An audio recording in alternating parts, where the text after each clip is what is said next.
ലമ്മ സബക്താനി എന്ന് ഉച്ചത്തിൽ നിലവിളിച്ചു, നീ എന്നെ കൈവിട്ടു.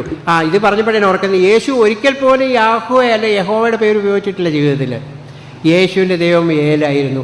ഒരുപാട് ദൈവങ്ങൾ ഓരോ കാലഘട്ടങ്ങളിൽ ജനിക്കുകയും മരിക്കുകയും കുറേ കാലഘട്ടങ്ങളിൽ മരിക്കുകയും ചെയ്തു.